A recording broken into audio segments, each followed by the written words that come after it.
बिस्मिल्लाहिर्रहमानिर्रहीम। नाज़रीन, आज एक दवाई जिसका नाम है सियोनोथिस, इसके बारे में मैं आपको बताऊंगा कि ये दवाई किन अमराज में काम आती है।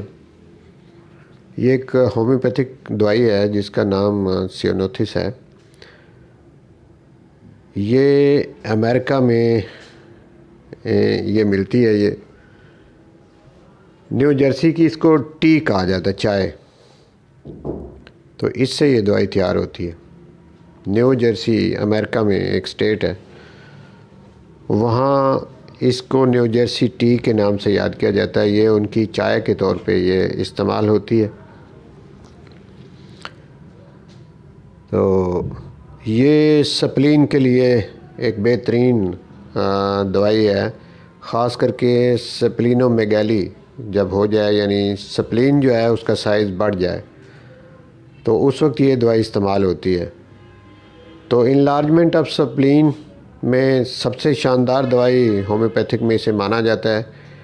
ये इनलार्जमेंट चाहे क्रॉनिक हो या एक्यूट हो, दोनों सूरतों में ये दवाई बड़ी कामयाबी से इस्तेमाल होती है।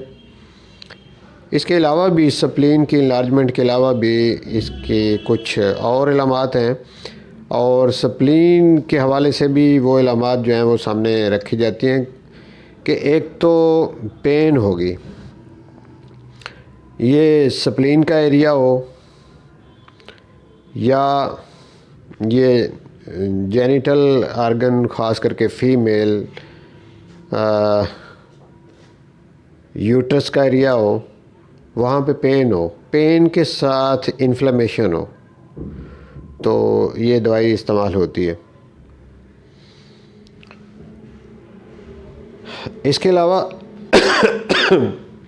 इंटरमिटेंट फ़ीवर जो होता है उसमें भी ये इस दवाई का इस्तेमाल होता है। इंटरमिटेंट फ़ीवर से मुराद है कि वक्फ़े का बुखार, जो एक दिन छोड़ के दूसरे दिन बुखार पेशेंट को होता है, ऐसे बुखार में भी इस दवाई का इस्तेमाल किया जाता है।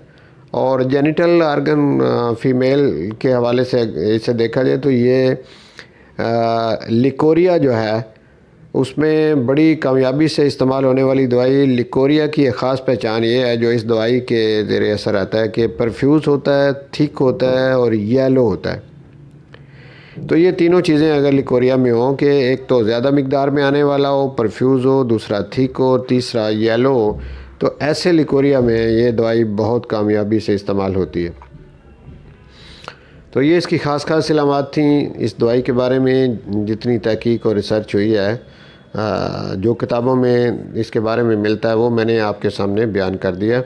मुझे उम्मीद है कि आप सियोनोथिस मेडिसिन जो है, चूँकि ये अमेरिका में ये जड़ी बूटी मिलती है, इसलिए इसका पूरा नाम जो है वो सियोनोथिस अमेरिकन इसका पूरा नाम है। लेकिन फेमस नाम खाली आप सियोनोथिस कह दें तो तब भी मदर टिंक्चर में ये दवाई आपने इस्तेमाल करनी है। ज़्यादा इफ़ेक्टिव है मदर टिंक्चर में, और ज़्यादा फेमस है स्प्लीनोमेगाली में।